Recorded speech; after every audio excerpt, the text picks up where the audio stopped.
Pessoal, boa tarde novamente. Então, hoje vamos falar aqui sobre minerais. Nós já vimos alguma coisa sobre minerais na parte prática, hoje seria a parte teórica. Só para relembrar, a crosta terrestre é formada, em sua maioria, né, grande parte da crosta terrestre é formada por apenas 8 elementos químicos. No total, são 118 elementos químicos na tabela periódica.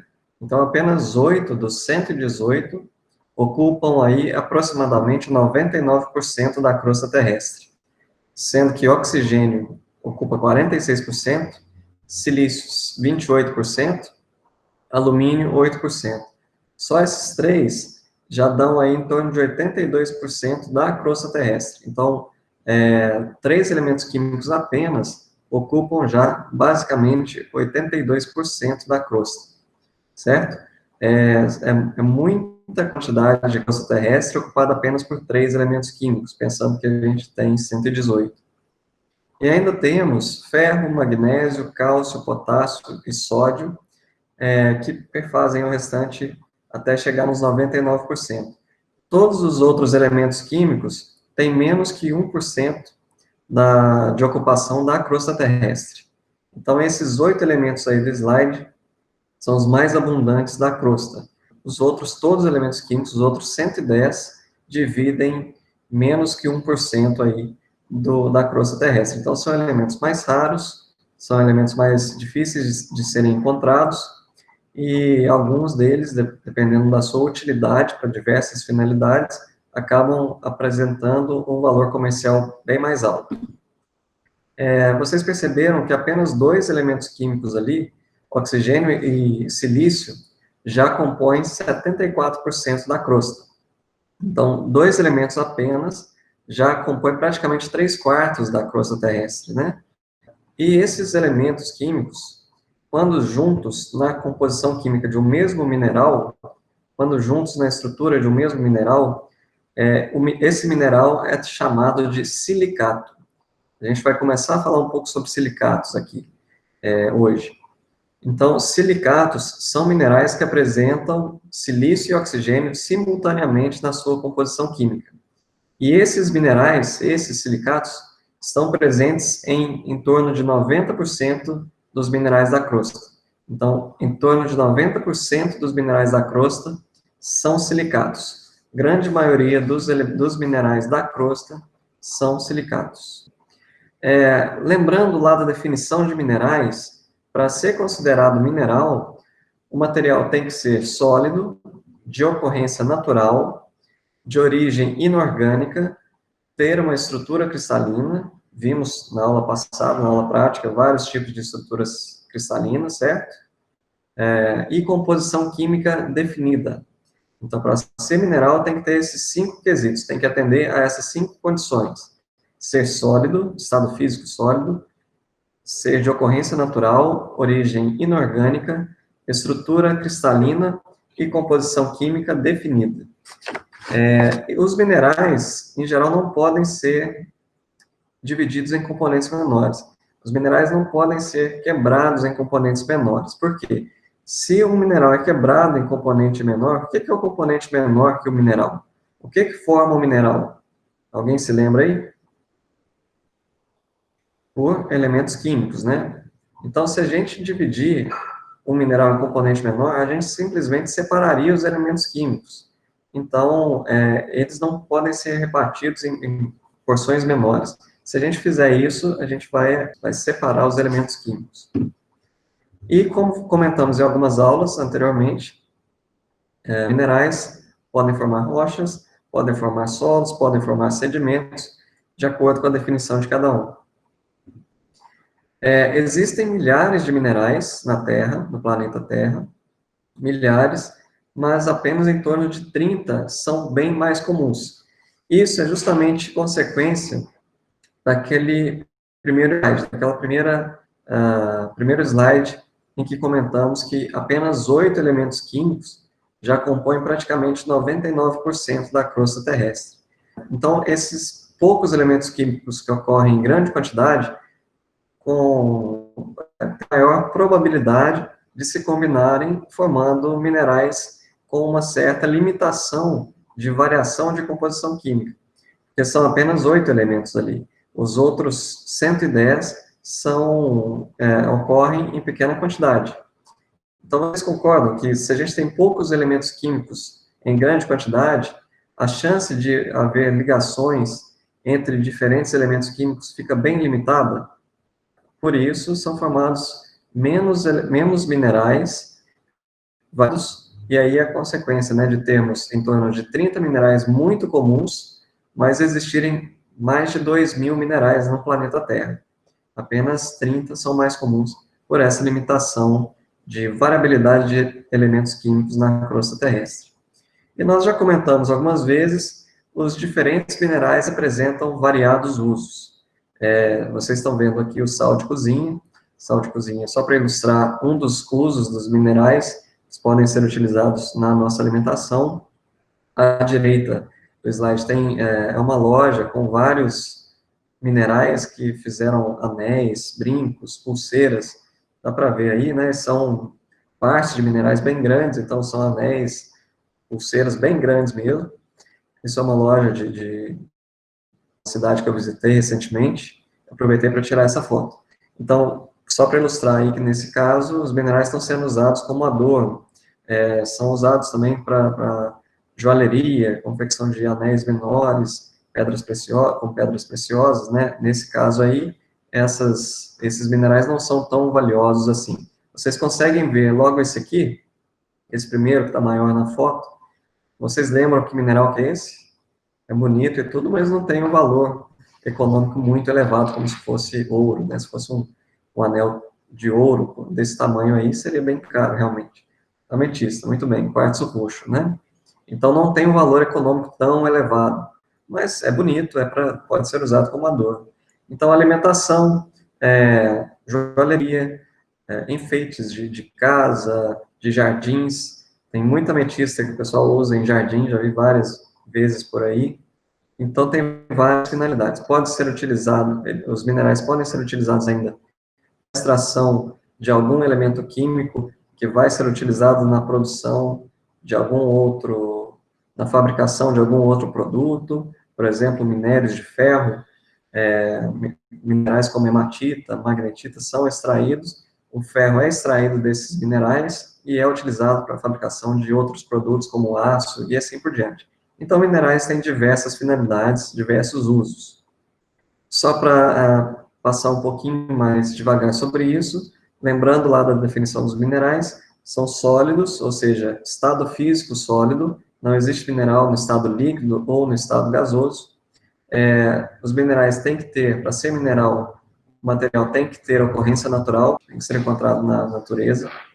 Por exemplo, só uma comparação, a gente já comentou, se não me engano, na aula prática, mas um cristal de gelo formado no freezer e um cristal de gelo da neve em algumas geleiras, podem ser considerados minerais? Bom, cristal de gelo é sólido? É de ocorrência natural? Tem composição química definida? Gelo, água, qual que é a composição química definida? Qual que é a composição química? H2O. Tem estrutura cristalina? Tem estrutura cristalina. E é inorgânico? É inorgânico. Então, atende a 5 condições. Mas o do freezer é natural? Não é natural, é artificialmente formado ali pelo resfriamento da temperatura, justamente pelo freezer. Não é de ocorrência natural. Então, por definição, o gelo de freezer, de geladeira, não poderia ser considerado como mineral. Mas gelo de neve, de geleiras eternas, pode ser considerado como mineral. Atende aos 5 requisitos. Diamante, mesma ideia. Diamante natural, diamante de laboratório, ou diamante natural, com certeza um mineral. Diamante de laboratório, por ser fabricado em laboratório, ser artificial, não pode ser considerado como mineral, pela definição técnica aí de mineral. Além disso, para ser mineral, o material tem que ter origem inorgânica, não pode apresentar compostos orgânicos, e ainda apresentar estrutura cristalina, que é o que comentamos semana passada. Estrutura cristalina, hábito cristalino, corresponde à forma com que os átomos se organizam na estrutura do mineral, formando o mineral. Então, aqui nós temos a estrutura cristalina, por exemplo, do mineral halita. Cada átomo desses, de uma cor, cada círculo, representa um átomo de sódio ou de cloro, formando uma estrutura cristalina cúbica. Então, para ser mineral, o material tem que apresentar uma estrutura cristalina, tem que apresentar uma organização tridimensional dos átomos, e essa organização tem que ser ordenada e repetitiva, essas unidades. E, por último, para ser mineral, tem que ter composição química definida. O que é composição química definida? Tem que ser possível definir quais elementos compõem aquele mineral e a quantidade daqueles elementos ali. Composição química definida tem que ser fixa, só que é aceitável que ela seja um pouquinho variável, dentro de certos limites. Então, esse fixa, na verdade, seria um fixa entre aspas. Por que isso? Nós comentamos numa aula prática presencial sobre a presença de pequenas quantidades de alguns outros elementos químicos dentro da estrutura de algum mineral, que não fazem parte da composição química fixa daquele mineral. Vocês estão lembrados qual que é o nome que esses elementos têm? Esses elementos que ocorrem em pequena quantidade na estrutura de um mineral e que não fazem parte da sua composição química fixa? Alguém se lembra? Muito bem, impurezas. Então, por que a composição química eu comentei que seria fixa entre aspas, né? Os minerais têm a fórmula química definida, mas a sua composição química é um pouquinho variável de acordo com a presença das impurezas. Por exemplo, nós temos o quartzo. Composição química do quartzo, todos se lembram aí, SiO2. Só que existem diversos tipos de quartzo. E os diversos tipos, as diversas cores do quartzo são causadas pela presença de diferentes elementos químicos ali, em diferentes quantidades. Esses outros elementos químicos são as chamadas impurezas. Então, a composição química é fixa do quartzo, é SiO2. Só que a composição total mesmo é um pouquinho variável com a presença das impurezas. Por isso, esse comentário de variável dentro de certos limites. Certo? Alguma dúvida sobre isso? Podemos seguir? Ok. Então, nós temos aqui alguns exemplos de minerais. A apatita, a sua composição química. A apatita é super importante justamente pela presença de fósforo, é muito utilizada para extração de fósforo e fabricação de fertilizantes, inseticidas, pesticidas, produtos de limpeza. Então, é bem utilizada nesse sentido, nesse contexto. E ainda grafita e diamante. Os dois apresentam a mesma composição química, mas mudam a estrutura cristalina, como a gente comentou na aula anterior. Para os minerais se formarem, os átomos têm que apresentar alguma ligação química entre eles, formando justamente aquela estrutura cristalina que vimos no slide anterior, no 2 slides atrás. Formando justamente aquela estrutura cristalina que comentamos. Então, existem basicamente dois tipos de ligações que ocorrem nos minerais: ligações iônicas ou ligações covalentes. As ligações iônicas, nesse nosso contexto aqui, são mais fortes do que as covalentes. Elas apresentam eletrostáticas entre os íons que apresentam cargas opostas. Então, por exemplo, uma ligação entre um cátion, carga positiva, e um ânion, carga negativa. Isso seria uma ligação iônica. Cerca de 90% dos minerais são compostos por desse tipo, por ligações essencialmente iônicas, e aqui um exemplo de um mineral formado assim, né? Talvez um exemplo mais simples. Um cloreto de sódio, que dá origem ao mineral halita. Sódio, cátion, cloro, ânion se ligam por meio de ligação iônica, e à medida que eles vão se organizando em formato tridimensional repetitivo, dão origem ao mineral halita. A força dessa ligação, a força da ligação iônica, tende a diminuir à medida que aumenta a distância entre os íons. Dependendo do tamanho dos íons, essa ligação pode ser um pouco enfraquecida. E temos ainda as ligações covalentes. São ligações em que ocorre compartilhamento de elétrons. Então, dois átomos ou mais acabam compartilhando elétrons. Certo? É diferente das ligações iônicas, que, no caso, eram formadas por diferença de cargas entre os átomos. Nesse caso, ao compartilhamento de elétrons, dois átomos, pelo menos. Um exemplo de mineral que se forma através desse tipo de ligação entre seus átomos é o diamante. Nós comentamos sobre minerais, sua definição, as ligações que formam esses minerais, químicas entre os átomos que formam esses minerais, mas não falamos ainda sobre como que os minerais realmente se formam. Existem 3 processos de formação de minerais. Todos eles passam pelo processo de cristalização. Cristalização indica apenas a formação de cristais.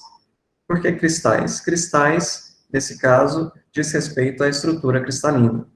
Então, todos os 3 tipos de formação de minerais acabam culminando na formação de cristais, certo?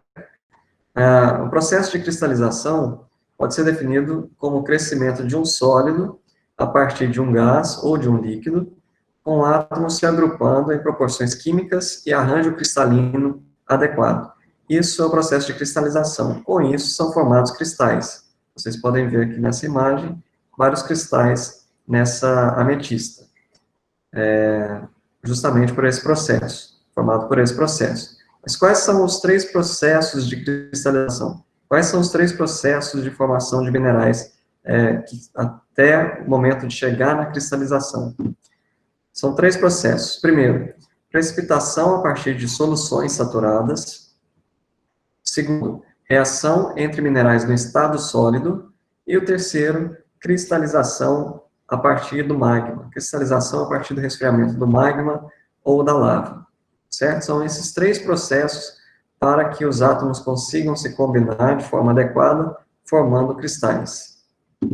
Sobre esse primeiro processo, precipitação a partir de soluções saturadas, isso pode ocorrer da seguinte forma. Vocês já devem ter tido aula sobre isso, com certeza já tiveram aula sobre isso, lá no ensino médio, talvez aqui já na graduação tiveram também. Se a gente tiver alguma situação, por exemplo, o máximo que esse recipiente aqui, 100 gramas de água a 20 graus Celsius, consegue dissolver de nitrato de potássio, o máximo é 31,6 gramas. O máximo que esse líquido consegue dissolver. Mas se a gente adicionar 40 gramas de nitrato de potássio nesse recipiente com água, somente 31,6 serão dissolvidos. E os outros 8,4? Esses 8,4 não serão dissolvidos, permanecerão como sólidos. Foi dissolvido o máximo, mas ainda tem mais sólido ali que poderia ser dissolvido se tivesse mais volume. Bom, e daí? Qual que é a relação disso com minerais? Tem casos, por exemplo, se a gente tivesse nesse recipiente da esquerda, se a gente tivesse colocado aqui, dissolvido aqui, 31,6 gramas de nitrato de potássio, os 31,6 gramas seriam dissolvidos? Sim ou não? 31,6 gramas em 100 gramas de água a 20 graus Celsius. Qual que é o máximo que a água 100 gramas de água a 20 graus Celsius consegue dissolver? 31,6? Então, se colocássemos 31,6 gramas de nitrato de potássio nesse recipiente, os 31,6 gramas seriam totalmente dissolvidos.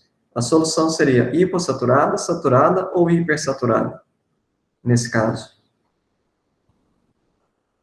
Seria a solução saturada. Nesse caso, seria a solução estaria saturada. Ok. Mas e se acontecesse o seguinte? Se nesse caso, após a dissolução de 31,6 gramas de nitrato de potássio nesses 100 gramas de água a 20 graus Celsius, se essa água começasse a evaporar, então 100 gramas de água chegasse a, por exemplo, 95 gramas de água, os 95 gramas conseguiriam manter dissolvidos os 31,6 gramas de nitrato de potássio? Sim ou não? Não, haveria um menor volume de água ali, e esse menor volume poderia dissolver menos do que os 31,6 gramas de nitrato de potássio. E o que aconteceu com esse nitrato de potássio que inicialmente estava todo dissolvido? Quando o volume de água diminuiu, a solução ficou mais concentrada e o que não dava mais para ficar dissolvido se precipitou, formando novamente algum sólido, formando possivelmente nitrato de potássio novamente no estado sólido. E isso se concentraria no fundo aqui desse recipiente, certo? O que aconteceu? O nitrato de potássio, os íons aí, nitrato e potássio estavam dissolvidos na água. Quando a solução ficou mais concentrada, esses íons se ligaram, se cristalizaram, formaram cristais, formaram pequenos pedacinhos, formaram pequenas porções, pequenas partículas minerais. Então, esse é o primeiro processo de formação de minerais.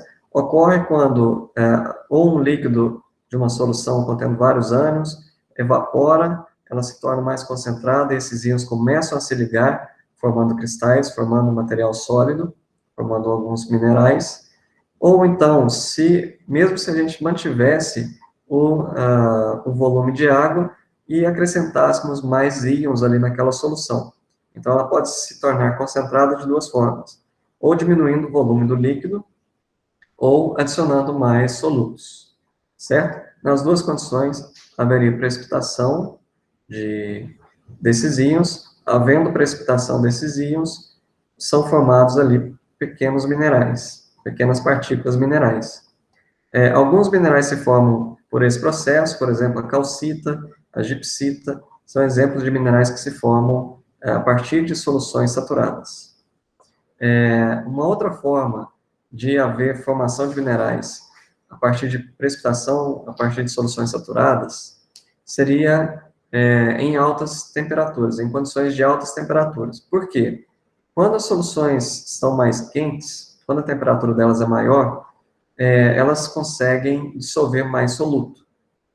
E o que acontece, naturalmente, aí, em algumas situações, em alguns casos, em locais com águas termais, águas quentes, hidrotermais, essa água mais quente pode interagir com as rochas presentes ali naquele compartimento com a água, e essa água mais quente acaba solubilizando alguns minerais presentes nessas rochas, liberando esses íons dessas rochas, da estrutura dos minerais, primeiramente, formando ali uma solução de água quente com vários íons dissolvidos. Se a concentração dessa água aumentar, seja por evaporação da água, ou seja por maior adição de outros íons, pode haver também a precipitação de minerais, nesses casos.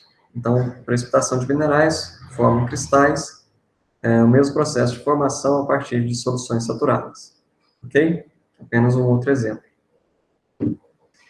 O segundo processo seria a reação entre minerais no estado sólido. Parece estranho isso, né? Reação entre minerais no estado sólido. Como se a gente pegasse dois minerais e combinássemos os dois. Fundíssemos os dois, só que no estado sólido. Sem derreter os minerais, sem aquecer bastante e combinar esses dois. Dá para a gente imaginar uma situação dessa?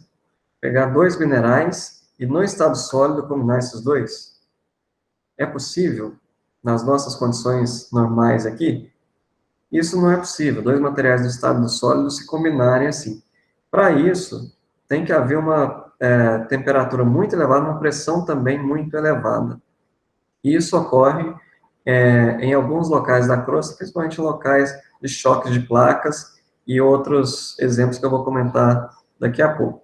Mas, para isso acontecer, tem que haver uma pressão muito grande. E são formados minerais como estaurolita, cianita vocês se lembram, vocês viram na aula presencial, antes da paralisação, aquele mineral azul, formado nessas condições de alta pressão e alta temperatura, e ainda a granada, que é um mineral mais avermelhado. Todos eles são formados em zonas de metamorfismo. Metamorfismo, mudança de forma, né? São locais em que há elevada pressão, elevada temperatura, e ocorrem essas reações no estado sólido. Então, segundo processo de formação de minerais. Esse é um processo que a gente não consegue visualizar, né? A gente não consegue estar numa situação natural de altíssima pressão e temperatura para ver uma formação desses minerais, para acompanhar. Já o primeiro processo, a partir de soluções saturadas, a gente consegue perceber. E mesmo a gente consegue reproduzir facilmente. Não sei se alguém já fez uma experiência de deixar, por exemplo, de misturar um pouco de sal num copo com água e deixar esse copo dissolver todo o sal ali e deixar esse copo no sol por alguns dias, que a água vai começar a evaporar, certo? À medida que a água evapora, a solução vai sendo concentrada e os íons do sal, sódio e cloro, vão se combinando à medida que a solução se torna hipersaturada, formando ali cristais novamente de sal, cristais novamente de halita, certo? É o que acontece nas salinas. Você já deve ter reparado, em várias salinas, vem água do mar, ficam aquelas, entre aspas, piscinas, né, aqueles tanques de água salgada. À medida que a água vai evaporando, vão sendo formados cristais de sal. Então, isso dá para a gente acompanhar, dá para a gente perceber. E dá para fazer essa experiência em casa aí, se alguém quiser. É um processo de formação de mineral. Esse processo, reação entre minerais no estado sólido, já não dá para a gente acompanhar, né, pelas condições em que ele acontece. E o terceiro processo é o que a gente meio que já falava indiretamente nas outras aulas, que é a cristalização a partir do magma. É a solidificação do magma, ou da lava. Lembrando, magma e lava são o mesmo material. Magma é chamado quando o material está dentro da crosta. Quando ele sai da crosta, como nessas fotos, né, através de uma erupção vulcânica, é tratado como lava. Esse material, magma ou lava, eu vou falar aqui só magma para não ficar falando magma e lava. Magma é um material, a gente pode considerar o magma como rocha fundida, né, um material que dá origem às rochas e minerais quando se solidifica. E essa sequência de formação de minerais, à medida que o magma se resfria, é chamada de série de Bowen. Existem minerais que são mais estáveis e se formam a altas temperaturas, tem minerais que se formam a baixas temperaturas, então a ordem de cristalização desses minerais, a partir do resfriamento do magma, é chamada de série de Bowen. É uma parte super importante dessa disciplina.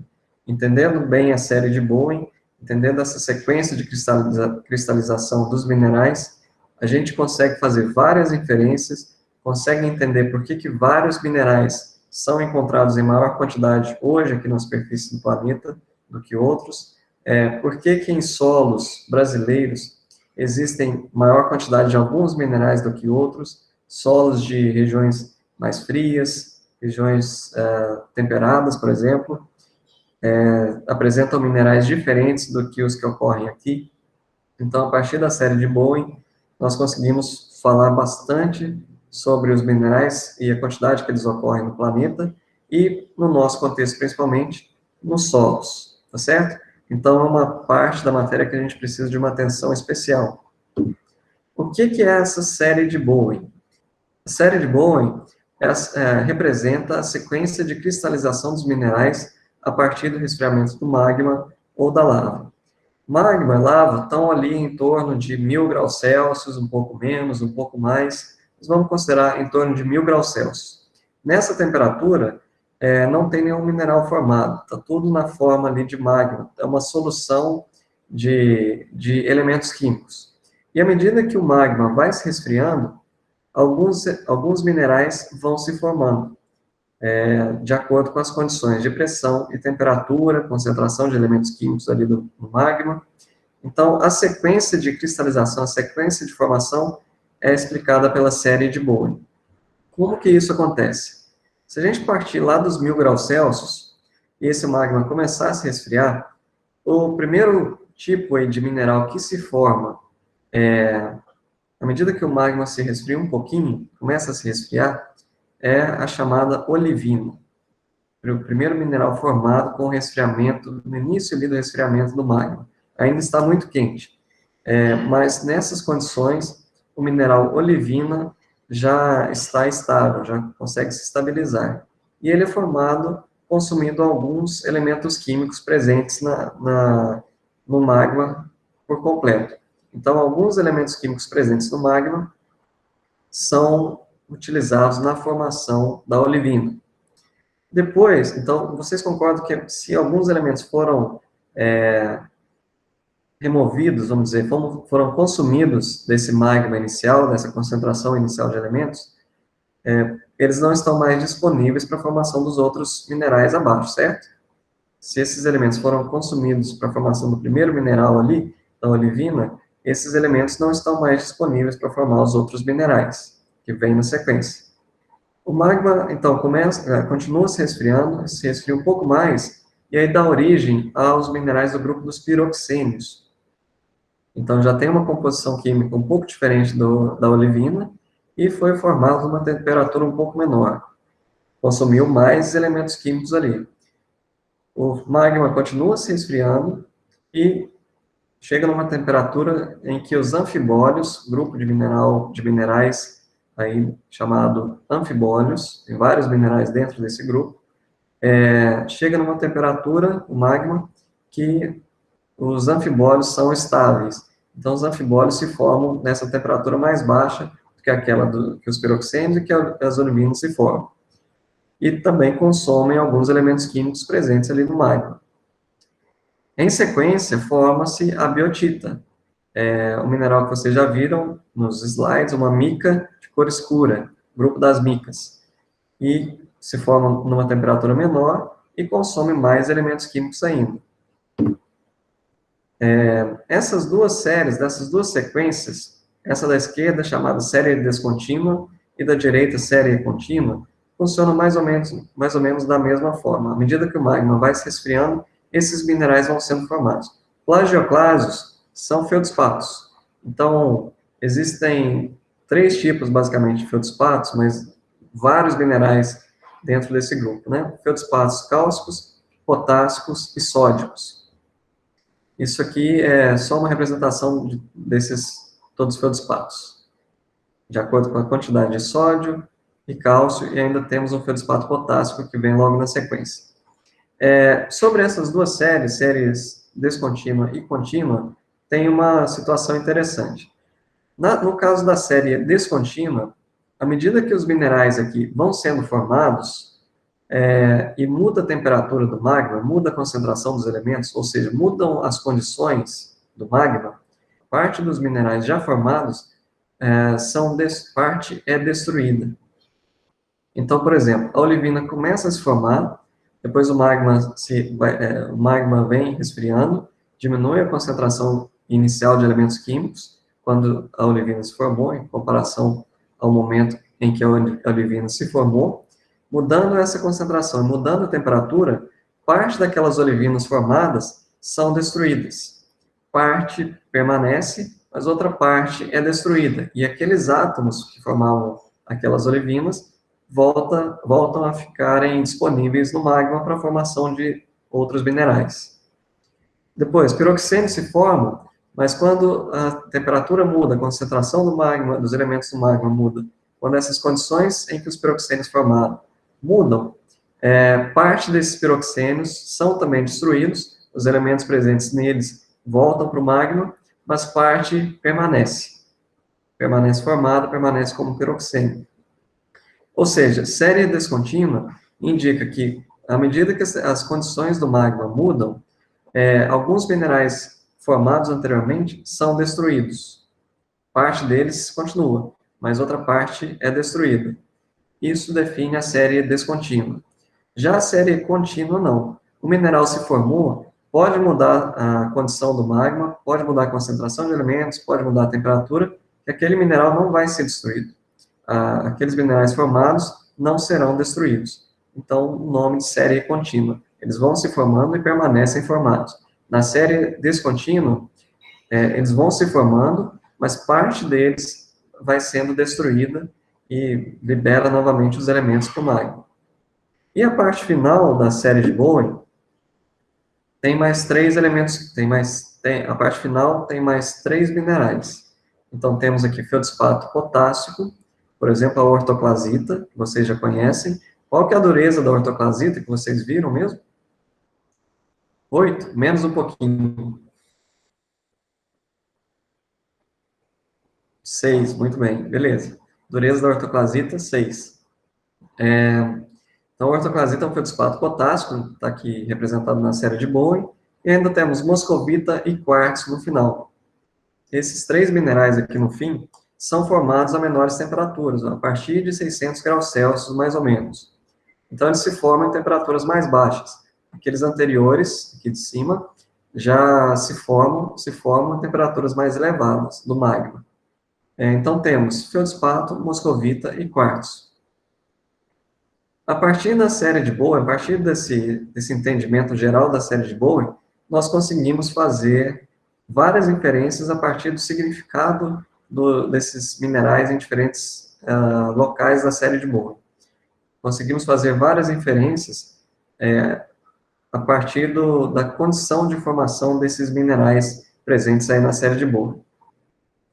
À medida que a temperatura diminui, e são formados esses minerais aqui da parte mais inferior da série de Bowen, mais de baixo, esses minerais são mais resistentes ao intemperismo.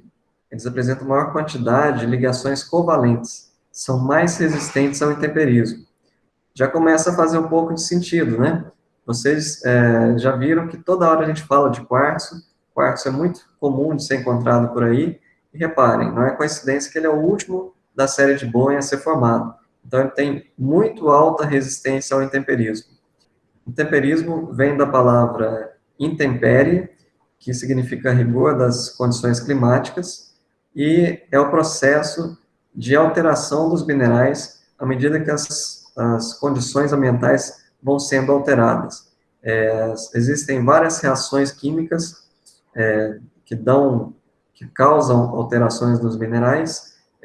Existe intemperismo do tipo físico também, então temos intemperismo físico, que é basicamente a quebra do mineral em tamanho menor, mas ele continua sendo aquele mesmo mineral inicial, só mudou de tamanho. Tem reações de intemperismo químico, nós vamos ter aula sobre intemperismo ainda, e ainda temos o intemperismo biológico, aquele que tem alguma relação com organismos, é provocado, acelerado por ação de micro-organismos ou de organismos diversos, até árvores, por exemplo, certo?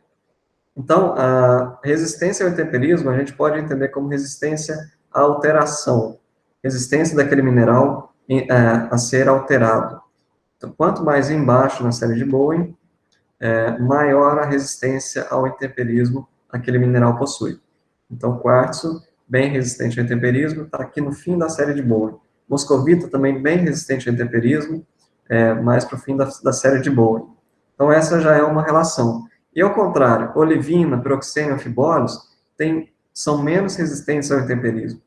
Outra questão é que, quanto mais em cima da série de Bowen, os minerais apresentam maior quantidade de ligações iônicas, e os mais embaixo na série de Bowen apresentam mais ligações covalentes, certo?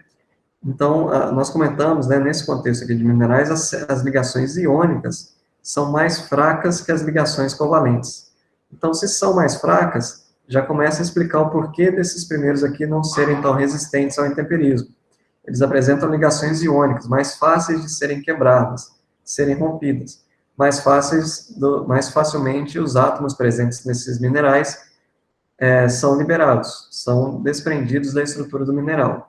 Já esses últimos minerais têm mais ligações covalentes, são mais resistentes, são mais fortes. Se são mais fortes, são difíceis de serem quebradas. Se são difíceis de serem quebradas, o mineral se torna mais resistente ao intemperismo, mais resistente a alterações. Outra questão, quanto mais baixo aqui na série de Bowen, maior o teor de silício e oxigênio no mineral. Aqui na parte superior da série de Bowen, esses minerais apresentam diversos elementos químicos na sua composição química, na sua estrutura cristalina. Já esses mais da parte inferior, até chegando no quartzo, que é o exemplo extremo, ele só apresenta silício e oxigênio fora as impurezas. Então, quanto mais baixa a posição do mineral aqui na série de Bowen, maior o seu teor relativo de silício e oxigênio. Maior quantidade de silício e oxigênio aquele mineral apresenta em relação aos outros elementos químicos, certo? E silício e oxigênio formam ligações covalentes também. Então, novamente, né? Mais um fator que ajuda na explicação. Tem mais silício e oxigênio, formam ligações covalentes, são mais fortes, esses minerais acabam ficando mais resistentes a alterações, mais resistentes ao intemperismo. Essa parte da série de Bowen, sobre a série de Bowen, é bem importante. Dá para a gente relacionar muita coisa aqui com solos. Até sobre essa resistência dos minerais, vocês já repararam algumas porçõezinhas, algumas partículas brilhantes na areia? Areia da praia, areia de construção civil, areia beirada de rio. Já perceberam? Tem uns pedacinhos brilhantes? Já viram isso, né? Vocês sabem o que é aquilo? Aquilo é moscovita, tá? Aqueles pedacinhos brilhantes na areia são moscovita. Esse mineral também é resistente ao intemperismo. E nós já comentamos que grande parte da areia é formada por quartzo. Então, mas tem também outros minerais. Areia, lembrando, apenas a classe, a areia, lembrando, é apenas uma classe de tamanho de partículas minerais. São partículas de tamanho entre 2 milímetros e 0,05 milímetros. Então, qualquer mineral pode estar nessa fração, mas um mineral dominante nessa fração é quartzo. Outro que acontece em grande quantidade é a moscovita. E, lógico, tem outros minerais também que ocorrem muito nessa fração. Qualquer mineral pode estar nessa fração areia.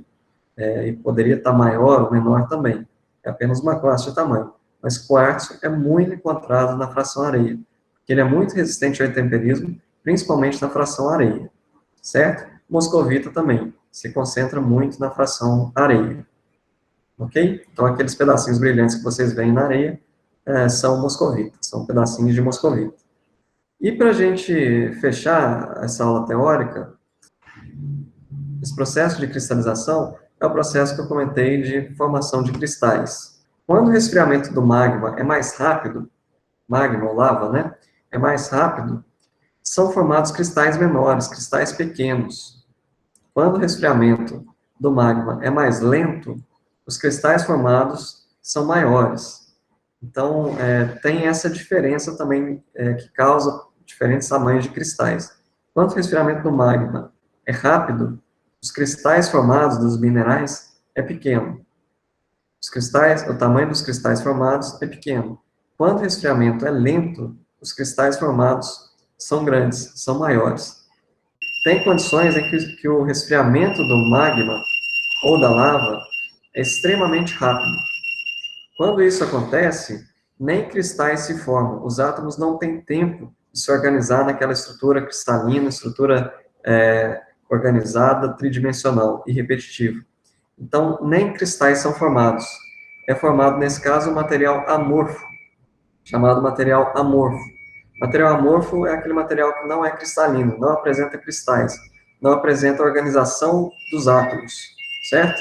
Então, quando o resfriamento é muito rápido, não se formam nem cristais, se forma um material amorfo, devido a essa alta velocidade de resfriamento e não dando tempo para os átomos se organizarem naquela estrutura cristalina tridimensional. Material amorfo nós vamos falar na aula prática da semana que vem.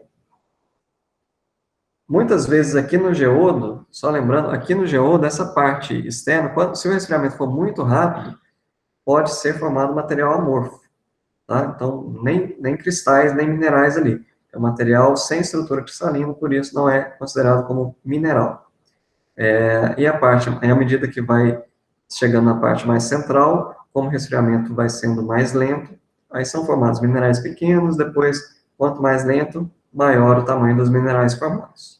Então, essa parte do geodo pode ser composta, sim, por material amorfo.